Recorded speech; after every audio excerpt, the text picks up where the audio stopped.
1 de julio de 2018, 11 de la mañana, Francia. El cielo sobre la prisión de Centre Penitentiaire de Réau está completamente despejado. Es domingo, día de visitas. Dentro del complejo, todo parece rutinario. Guardias caminando por los pasillos, familias esperando en la sala de encuentros, puertas metálicas que se abren y se cierran con la precisión de un reloj.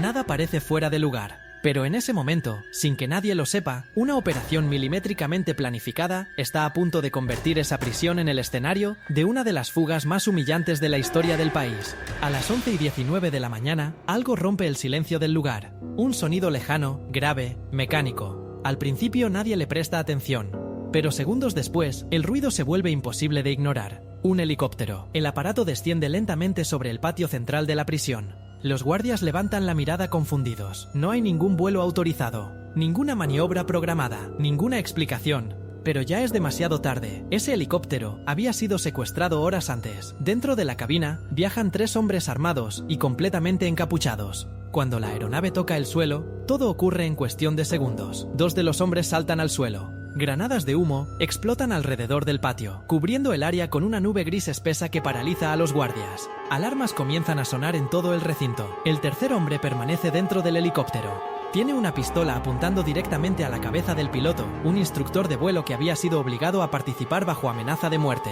Mientras el caos se expande por la prisión, los 2 atacantes corren hacia el edificio de visitas. No disparan, no gritan, no improvisan. Cada paso parece ensayado. Dentro del edificio, sentado en una de las mesas metálicas de la sala de visitas, un hombre espera. Su nombre es Redouane Faïd, tiene 46 años. Y en ese momento, está cumpliendo una condena de 25 años de prisión. Pero lo que ocurre después demuestra que para él, las cárceles nunca fueron más que obstáculos temporales. Los hombres encapuchados llegan a la primera puerta de seguridad. Una sierra eléctrica entra en acción. El metal se abre en segundos. Segunda puerta, tercera, cuarta. Cada barrera cae una tras otra como si la prisión no fuera más que un decorado. Dentro de la sala, Faïd ya está de pie. No parece sorprendido, no pregunta nada. Simplemente camina hacia ellos. En menos de un minuto, lo sacan del edificio. Nadie dispara, nadie intenta detenerlos. La nube de humo sigue cubriendo el patio mientras los 3 hombres regresan al helicóptero. Cuando el aparato vuelve a elevarse en el aire, apenas han pasado 8 minutos desde que aterrizó. 8 minutos y 52 segundos. Eso fue todo lo que necesitó Redouane Faïd para desaparecer de una de las prisiones más modernas y seguras de Francia.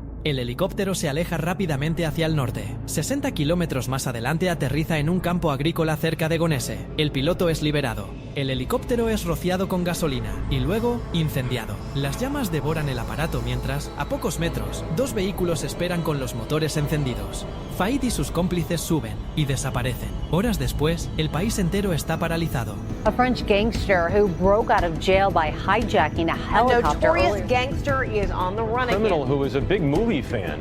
He has broken out of prison. El Ministerio del Interior activa una alerta nacional. Casi 2.900 policías se despliegan por todo el territorio. Las fronteras son reforzadas. Se emite una alerta internacional. Y en los despachos de seguridad, en las portadas de los periódicos y en los informativos de televisión, un nombre comienza a repetirse una y otra vez. Redouane Faïd, el hombre que había convertido el crimen en una obsesión. Pero lo más inquietante de esta historia es que la fuga del helicóptero no fue el comienzo.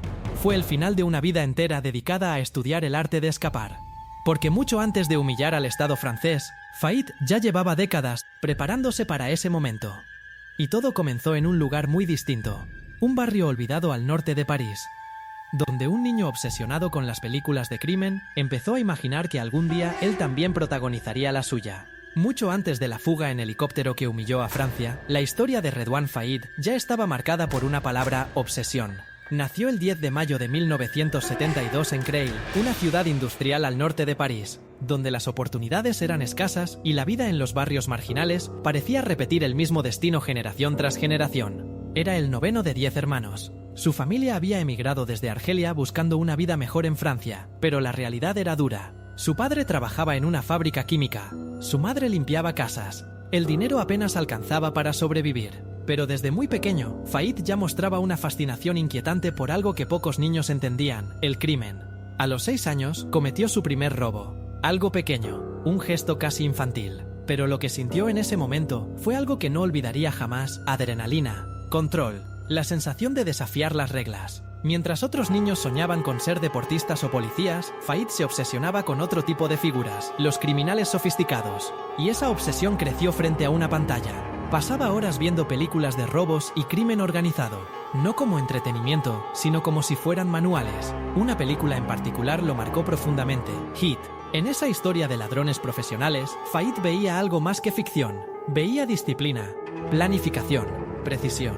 Años después, los investigadores descubrirían algo inquietante. Faid había estudiado escenas completas de la película para entender cómo se organizaban los golpes. Para él, el crimen no era caos, era estrategia. Pero su vida cambió drásticamente cuando tenía apenas 19 años. Primero su padre abandonó a la familia y regresó a Argelia. Poco después, su madre murió. De un día para otro quedó solo, sin estudios y sin oportunidades reales. Fue entonces cuando empezó a participar en pequeños atracos junto a algunos de sus hermanos. Al principio eran robos menores, tiendas, pequeños negocios, pero Faid quería algo más grande, mucho más grande. Su obsesión se centró en uno de los objetivos más difíciles para cualquier criminal, los furgones blindados. Vehículos cargados de dinero, protegidos por guardias armados y diseñados para resistir ataques violentos. Para Faid eran el desafío perfecto. En 1997 organizó uno de sus primeros grandes atracos en Villepinte. El plan parecía sacado directamente de una película. Estrelló su vehículo contra el camión blindado mientras otros coches bloqueaban la salida. Hombres armados rodearon el vehículo en cuestión de segundos, pero el golpe no salió exactamente como esperaba. La policía apareció, comenzó un tiroteo, Faid recibió un disparo en el hombro. Aún así, el grupo logró escapar con el botín, pero aquella bala dejó algo más que una herida, dejó ADN. Por primera vez, la policía francesa tenía una pista sólida para identificarlo. A partir de ese momento, comenzó una vida marcada por huidas constantes, documentos falsos, identidades falsas, viajes entre países. En 1998, fue detenido en Suiza durante un control rutinario. Pero incluso esposado logró escapar durante unos segundos, corriendo por las vías del tren antes de ser finalmente capturado. Ese episodio dejó algo claro para las autoridades. Faid no era un criminal común, era impredecible. Entre 1999 y 2001 enfrentó varios juicios. El resultado fue una condena de 18 años de prisión por robos violentos. Durante los siguientes años ocurrió algo que desconcertó completamente a las autoridades. Faid cambió. O al menos eso parecía. Durante una década, mantuvo un comportamiento ejemplar dentro de la cárcel. Nunca participó en disturbios, nunca causó problemas y se ganó la confianza de los guardias. Su expediente era tan limpio que en 2009 obtuvo libertad condicional anticipada. Salió de prisión después de 10 años. Tenía 36. Consiguió trabajo, se casó y comenzó a hablar públicamente de su pasado. Incluso publicó una autobiografía contando su historia y advirtiendo a los jóvenes sobre los peligros del crimen.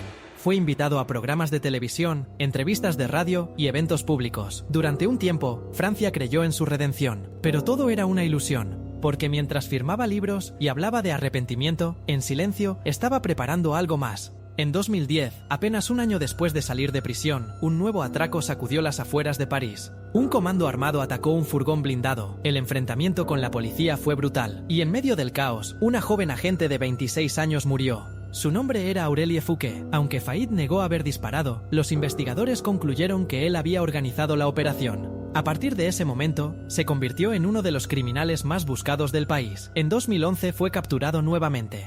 Esta vez las autoridades no querían correr riesgos. Lo enviaron a una prisión de alta seguridad, pero incluso allí, encerrado tras puertas blindadas, Faid ya estaba planeando su siguiente movimiento. Porque para él, escapar no era solo una necesidad, era un desafío, una obsesión. Y en 2013 demostraría hasta dónde estaba dispuesto a llegar para recuperar su libertad. Una fuga con explosivos, rehenes y un país entero observando. Pero lo que nadie imaginaba es que 5 años después llevaría esa obsesión aún más lejos, mucho más lejos, hasta protagonizar una fuga que parecía imposible. Una fuga que comenzaría con el sonido de un helicóptero descendiendo del cielo. Durante semanas, Francia entera buscó a Redouane Faid, más de 2000 policías desplegados, fronteras vigiladas y cada movimiento de su familia bajo seguimiento. El hombre que había escapado en helicóptero parecía haberse evaporado, pero incluso los fugitivos más meticulosos cometen errores. La madrugada del 3 de octubre de 2018, el grupo de Elite Raid irrumpió en un apartamento en Creil, la ciudad donde Faid había crecido. Dentro lo encontraron dormido, sin armas, sin plan de escape. Intentaba pasar desapercibido usando un burka para moverse por la calle sin ser reconocido. Esta vez no hubo persecución, no hubo explosiones, no hubo helicópteros, solo unas esposas cerrándose. En 2020 la justicia francesa dictó su sentencia definitiva, décadas adicionales de prisión. Hoy, el hombre que convirtió las fugas en un espectáculo vive aislado en una celda de máxima seguridad, vigilado las 24 horas del día. El ladrón que soñaba con vivir como en las películas terminó atrapado en el silencio de una realidad mucho más simple. 4 paredes y ninguna salida.